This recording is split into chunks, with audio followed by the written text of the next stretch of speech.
जय श्री श्याम दोस्तों, आस्तिक कहानियों में आपका स्वागत है। श्री दुर्गा सप्तशती प्रारंभ, पहला अध्याय। बोलो जयकारा शेरावाली दा बोल साचे दरबार की जय। महर्षि मार्कंडेय जी बोले, भगवान सूर्य के पुत्र सावर्णी की उत्पत्ति की कथा को मैं विस्तार से कहता हूँ, आप ध्यान से सुनिए।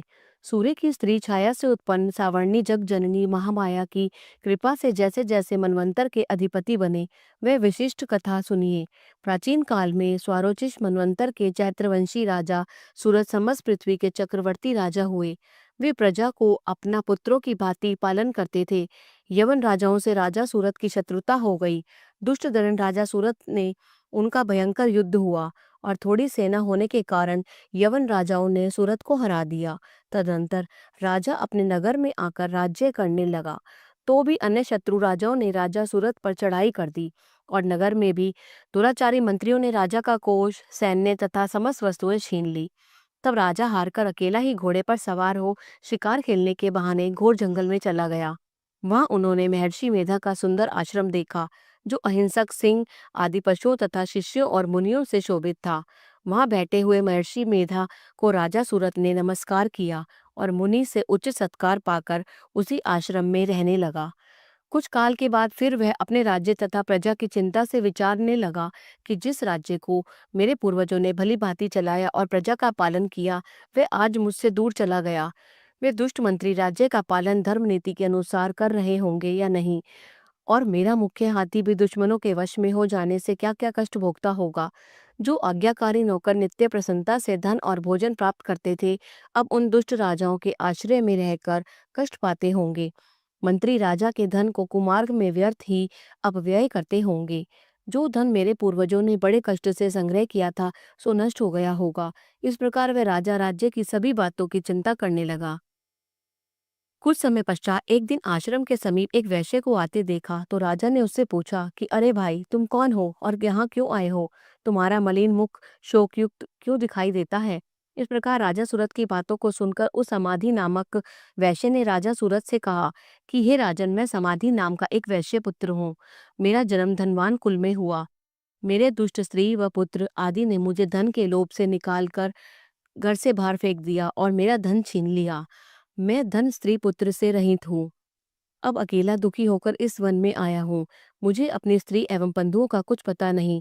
मैं यहाँ रहने के कारण अपनी स्त्री पुत्र तथा स्वजनों की परिस्थिति को नहीं जानता कि वे इस समय अपने स्थान पर सुखी हैं या नहीं। मैं भी यह भी नहीं जानता कि मेरे पुत्र सदाचारी हैं या व्याभिचारी। राजा बोला, जिन स्त्री पुत्रादि ने तेरी धन संपत्ति को छीन लिया है, फिर उन्हीं के स्नेह में तेरा मन क्यों जाता है? वैश्य बोला, आपने मेरे विषय में जो बातें कही वे वास्तव में सत्य हैं, परंतु मैं क्या करूं, चित्त में कठोरता उत्पन्न नहीं होती। जिन पुत्रादि ने धन के लोभ में आकर मुझे घर से निकाल दिया है, मेरा चित्त फिर भी उन्हीं में आसक्त होता है। मैं क्या करूं? इन स्वजनों के निर्मोही होने पर भी मेरे मन में उनके प्रति प्रेम है। मार्कंडेय ऋषि बोले, हे द्विजश्रेष्ठ, तत्पश्चात राजा सूरत और समाधि वैश्य दोनों मिलकर मेधा मुनि के आश्रम समीप जानकर प्रणाम करके बैठ गए और मेधा ऋषि से कथा प्रसंग करने लगे। राजा बोला, हे भगवान, मैं आपसे एक बात पूछना चाहता हूँ, आप कृपा करके बताओ। हे महाराज, मेरा मन वंश में है और इससे मुझे दुख है। गए हुए राज्य तथा अन्य सभी स्त्री पुत्र बांधवों की ममता मुझे अभी तक बनी हुई है। हे मुनिश्रेष्ठ, यह जानते हुए भी मेरा स्नेह उनसे अज्ञानियों की भांति विशेष बढ़ता जाता है और इस समाधि वैश्य को इसके स्त्री पुत्रादि ने त्याग दिया है तथा इसे घर से बाहर निकाल दिया है। यह भी मैं उनमें अत्यंत आसक्त रहता है। इसी तरह हम दोनों बहुत दुखी हैं। हे महाभाग, उनके दोषों को जानते हुए भी हम दोनों का हृदय उनके प्रति ममता में आसक्त रहता है। इतना ज्ञान होते हुए भी ऐसी ममता क्यों है? हम दोनों क्यों अज्ञानियों की भांति मूर्छा क्यों उत्पन्न हो रही है? महर्षि मेधा ने कहा, समस्त जंतुओं को जानने योग्य ज्ञान होता है। हे महाभाग, सभी प्राणी पृथक पृथक होते हैं। कोई दिन में नहीं देखते तो कोई रात्रि में नहीं देखते, और कोई दिन रात्रि में समान दृष्टि से देखते हैं। पुरुष ज्ञान युक्त है, ये सत्य है, इसमें संदेह नहीं। केवल इसमें ही नहीं, सभी पशु पक्षी मृगादि में भी मनुष्य की भांति ही ज्ञान होता है। ये स्थूल ज्ञान होता है, जो मनुष्यों में आहार आदि की इच्छा उत्पन्न करता है। वैसे ही पशु पक्षी आदि में आहार विहार, निद्रा और मैथुन आदि की इच्छा उत्पन्न होती है। ज्ञान होने पर भी पक्षियों को तो देखो, भूखे होने पर भी ममतावश अपने बच्चों को चोंच में स्नेह से चूगा देकर प्रसन्न होते हैं। हे राजन, मनुष्य भी अपने पुत्र पौत्रों से इसी भांति बर्ताव करते हैं। वे पालन पोषण इस इच्छा से करते हैं कि जब हमारी वृद्धावस्था आएगी तब हमारा पालन पोषण वे करेंगे। क्या तुम यह नहीं देखते कि पुत्रादि उनका भरण पोषण ना भी करें तो भी माता पिता तो करते ही हैं, क्योंकि विश्व की स्थिति को रखने वाली महामाया के प्रभाव से वे मोह के गड्ढे में डाल दिए गए हैं। इसमें कोई आश्चर्य नहीं है, क्योंकि यह भगवान विष्णु की योग निद्रा है, जिससे संसार मोहित हो जाता है। यही भगवान की महामाया है। वह भगवती देवी बड़े बड़े ज्ञानियों के चित्त को जबरदस्त खींचकर मोह में डाल देती है। इसी देवी ने ही चराचर विश्व को उत्पन्न किया है, और यह देवी प्रसन्न होकर भक्तों को वरदान देती है, जिससे मुक्ति मिलती है। वही मुक्ति भी परम हेतु सनातनी ब्रह्म ज्ञान स्वरूपा विद्या है। राजा बोले, हे भगवान, आप जिसे महामाया कहते हैं वह कौन सी देवी है? वह देवी कैसे उत्पन्न हुई और उसका कार्य क्या है? उसका स्वभाव, स्वरूप, उत्पत्ति आदि के विषय में सुनना चाहता हूँ, सो आप इस वृतांत मुझे सुनाइए। ऋषि ने कहा, वह देवी नित्य है और चराचर में व्याप्त है, तथापि उसकी उत्पत्ति अनेक भांति से है। उस कथा को तुम मुझसे सुनो। यह भगवती देवताओं के कार्य सिद्ध करने के लिए उत्पन्न होती है और अजन्मा होकर भी उत्पन्ना कहलाती है। जब भगवान विष्णु संपूर्ण विश्व को त्याग अनंत जल में ही जल करके योग निद्रा में शेष शैया पर शयन कर रहे थे, उस समय विख्यात मधु और कैटभ नाम के दो घोर असुर भगवान विष्णु के कान की मैल से पैदा होकर ब्रह्मा जी को मारने को तैयार हुए। ब्रह्मा जी विष्णु भगवान की नाभि कमल पर स्थित थे। उन दोनों भयंकर असुरों को मारने को आते देखकर और भगवान विष्णु को सोता हुआ देखकर ब्रह्मा जी योग निद्रा की प्रश्नार्थ एकाग्र मन से स्तुति करने लगे, जिससे कि भगवान विष्णु के नेत्रों से भगवती योग माया अपना प्रभाव हटा ले और भगवान जाग पड़े। वे योग माया विश्वेश्वरी जगत माता, स्थिति एवं संहार करने वाली भगवान विष्णु की अतुल तेज वाली निद्रा स्वरूपा अनुपम शक्ति है। ब्रह्मा जी बोले, हे महामाए, तुम स्वाहा हो, तुम स्वधा हो, तुम वषटकार स्वर हो, अमृत भी तुम ही हो, अक्षरों में स्वर तुम ही हो और नित्य आदि मात्रा तुम ही हो। हे देवी, तुम ही संध्या सावित्री और संसार की जननी हो, और हे मातेश्वरी, विश्व को उत्पन्न पालन और संहार करने वाली आप ही हो। आप ही महाविद्या, महादेवी, महासुरी, आप ही समस्त चराचर को तीनों गुणों सत्व रज एवं तम को उत्पन्न करने वाली प्रकृति हो। आप ही कालरात्रि हो, आप ही खड्ग, शूल, घोर, गदा, चक्र, शंख, धनुष, बाण, भुशुंडी, परिघ आदि अस्त्र शस्त्रों को धारण करने वाली हो।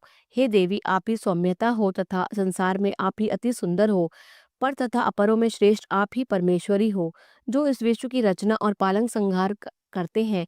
उन भगवान विष्णु को आपने अपनी निद्रा के वश में कर लिया है। फिर भला बताइए, कौन आपकी प्रार्थना करने में समर्थ है, जबकि आपने भगवान विष्णु, ईशान, शंकर तथा मुझसे यह शरीर ग्रहण कर लिया है। आप तो अपने प्रभाव से स्वयं प्रकाशित हो। मधु और कैटभ नाम के इन महादुष्टों को आप मोह लीजिए और विश्वपति भगवान विष्णु को जगाइए। इन दोनों महासुरों का संहार करने के लिए भगवान को बुद्धि दीजिए।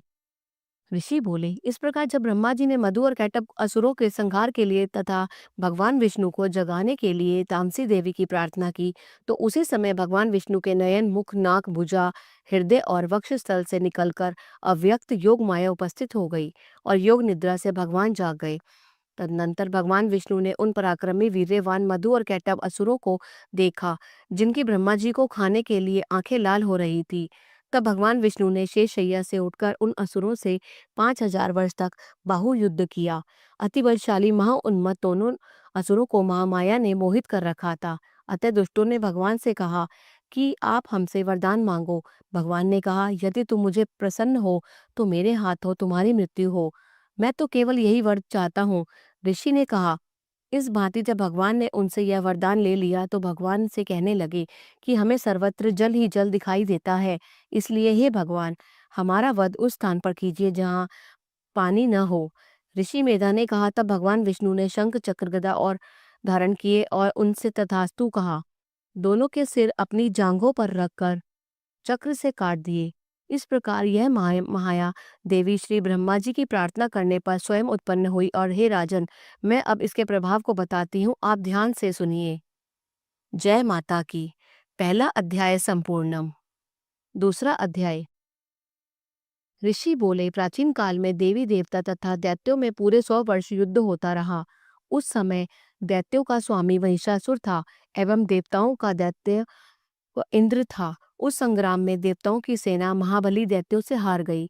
तब सभी देवताओं को जीतकर महिषासुर इंद्र बन बैठा। तब हारकर सभी देवता ब्रह्मा जी को अग्रणी बनाकर वहां गए जहां विष्णु तथा शंकर विराजमान थे। वहां पर देवताओं ने महिषासुर के सभी उपद्रव एवं अपने पराभव आदि का पूरा पूरा वृतांत कह सुनाया।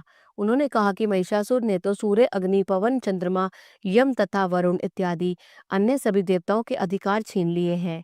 स्वयं ही इन सबका अधिष्ठाता बन बैठा है। उसने सभी देवताओं को स्वर्ग से निकाल दिया। महिषासुर महादुरात्मा है। देवता पृथ्वी पर मृत्यु की भांति विचर रहे हैं। उसके वध का कोई उपाय कीजिए। इस प्रकार मधुसूदन तथा महादेव जी ने देवताओं के वचन सुने तो क्रोध से उनकी भौहें तन गई। तब भगवान विष्णु के मुख से एक महान तेज प्रकट हुआ। इसी प्रकार ब्रह्मा तथा शंकर के मुख से तेज प्रकट हुआ। दूसरे इंद्र आदि देवताओं के शरीर से भी महान तेज प्रकट हो आया। सभी तेज मिलकर एक हो गए। वह तेज पुंज इतना उग्र था जैसे कि जलता हुआ पहाड़ हो। देवताओं ने देखा कि उसकी ज्वालाएं सभी दिशाओं में फैल रही हैं। जब वह एक हुआ तो नारी के रूप में आ गया। महादेव जी के तेज से उसका मुख प्रकट हुआ। यम के तेज से उसके केश प्रकट हुए। विष्णु के तेज से उस देवी की भुजाएं प्रकट हुई। चंद्रमा से दोनों स्तन, इंद्र के तेज से उसका कटी प्रदेश और वरुण के तेज से जंघा व उरुस्थल, पृथ्वी तेज से नितंबों का प्रादुर्भाव हुआ। ब्रह्मा जी के तेज से दोनों चरण, सूर्य के तेज से चरणों की उंगलियां, वसुओं के तेज से हाथों की उंगलियां और कुबेर के तेज से नासिका तथा आविर्भाव हुआ। उसके दांत प्रजापति के तेज से प्रकट हुए। अग्नि के तेज से 3 नेत्र उत्पन्न हुए। संध्याओं के तेज से दोनों भौहें व वायु के तेज से दोनों कान उत्पन्न हुए। इसी प्रकार समस्त देवताओं के तेज द्वारा भगवती का प्रादुर्भाव हुआ। इस प्रकार सभी देवताओं के तेज से पुंज प्रकट हुई देवी जी को देखकर महिषासुर से पीड़ित समस्त देवता प्रसन्न हुए। महादेव ने देवी को अपने त्रिशूल से शूल निकालकर दे दिया। श्री विष्णु जी ने अपना सुदर्शन चक्र प्रकट करके दिया। वरुण ने शंख तथा अग्नि ने उसे शक्ति दी। मारुत ने उन्हें धनुष दिया और बाणों से भरपूर 2 तरकस दे दिए। देवराज इंद्र ने अपने वज्र से वज्र पैदा करके दिया। इस सहस्त्र नेत्र इंद्र ने एरावत हाथी से घंटा दिया। यमराज ने कालदंड से दंड प्रदान किया। सागरपति ने रुद्राक्ष माला अर्पित की। ब्रह्मा ने कमंडल भेंट किया। सूर्य ने भगवती के भी रोमकूपों में अपनी किरणें प्रदान की। काल ने तत्काल तलवार निकालकर और उत्तम ढाल अर्पण की। क्षीर सागर ने हार तथा कभी न पुराना होने वाला 2 वस्त्र भेंट किए। इसी प्रकार चूड़ामणि, दिव्य कुंडल तथा 2 कड़े भी भेंट किए तथा चमकता हुआ अर्धचंद्र, सभी भुजाओं के लिए बाजूबंद, चरणों के लिए नुपुर और कंठ के लिए सर्वोत्तम कंठुला भेंट किया। इसी प्रकार सभी उंगलियों के लिए जड़ित मुद्रिकाएं प्रदान की। विश्वकर्मा ने निर्मल परशु भेंट किया और अनेक रूपों वाले अस्त्र, अभेद कवच, मस्तक तथा गले में धारण करने के योग्य कभी न कुम्हलाने वाली कमलों की माला दी। जलधि ने उसे बहुत सुंदर कमल दिया। हिमालय ने वाहन के लिए सिंह और भी अनेक प्रकार के रत्न भेंट किए। कुबेर ने सुरा से भरपूर पात्र दिया। सभी नागों के स्वामी एवं पृथ्वी धारण करने वाले शेष जी ने महामणियों से सुशोभित नागहार दिया। इसी प्रकार सारे देवताओं ने भी भूषण एवं आयुधों के द्वारा देवी जी का सत्कार किया। तत्पश्चात भगवती ने अट्टहास करके ऊंचे स्वर में गर्जना की। उसके भयानक नाद से सारा आकाश भर गया। तब देवगण प्रसन्न होकर उस सिंहवाहिनी देवी की जय जयकार करने लगे। मुनियों ने भक्ति भाव से नम्र होकर देवी जी की स्तुति की। इधर देवताओं ने, शत्रुओं ने सारी त्रिलोकी को शोभग्रस्त देखा। तब तो वे अपनी सारी सेना को कवच आदि से तैयार कराकर अस्त्र शस्त्र लेकर झट उठ खड़े हुए। महिषासुर क्रोध में आकर बोला, अरे ये क्या हो रहा है। इतना कहकर सभी दैत्यों के साथ घिरकर उस सिंहनाद की ओर भागा। वहां जाकर उसने तीनों लोकों को अपने तेज से प्रकाशित करती हुई देवी को देखा। उस देवी के चरणों के भार से पृथ्वी दबी जा रही थी। माथे के किरीट मुकुट से आकाश पर रेखाएं पड़ती जा रही थी। उसके धनुष की टंकार से सातों पाताल शोभग्रस्त थे और हजारों भुजाओं से भी सभी दिशाओं को ढककर देवी खड़ी हुई थी। देवी जी के साथ उन दैत्यों का युद्ध आरंभ हो गया। नाना प्रकार के अस्त्र शस्त्रों के प्रहार से 10 दिशाएं भर गईं। महिषासुर का सेनापति उस समय चिक्षुर नाम का एक महान दैत्य था। देवी जी के साथ उसी का युद्ध होने लगा। इसी प्रकार अन्य दैत्यों को तथा चतुरंगिनी सेना को साथ लेकर चामर भी युद्ध करने लगा। 60,000 रथियों को साथ लेकर उद्रग महादैत्य भी युद्ध में प्रवृत्त हो गया। महाहनु दैत्य 5 करोड़ रथियों के साथ युद्ध में आ गया। 60 लाख रथियों से आवृत वाशकल दैत्य युद्ध में उतर पड़ा।